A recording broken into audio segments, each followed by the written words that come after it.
नमस्कार, मी श्वेता वडके दांडेकर। बुलेटिनच्या सुरुवातीला एक मोठी बातमी। वाशिममध्ये पाण्याच्या शोधात आलेला बिबट्या विहिरीत पडला। पांगराबंदी शिवारामध्ये एक बिबट्या विहिरीमध्ये पडल्याची बातमी।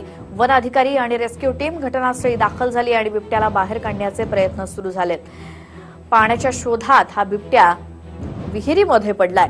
वाशिम मधल्या एका गावातली घटना, एक्सक्लुझिव्ह अशी दृश्य आणि या विहिरीच्या तळाशी आपल्याला बिबट्या दिसतोय आणि तो अक्षरशः गांगरून गेलाय।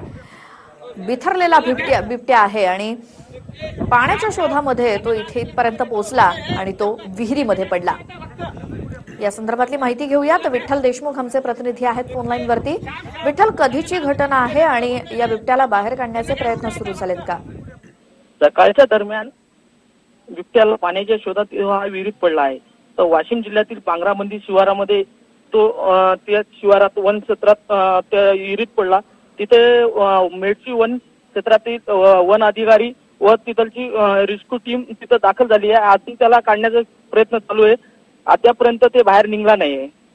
बिलकुल, धन्यवाद विठ्ठल तुम्ही दिलेल्या माहितीसाठी। आणि बिबट्याला बाहेर काढण्याचे प्रयत्न सुरू आहेत, अजूनही त्याला बाहेर काढण्यात यश आलेले नाही। एक्सक्लुझिव्ह अशी दृश्य, पाण्याच्या शोधात आलेला बिबट्या वाशिम मध्ये एका गावात विहिरीत पडलाय।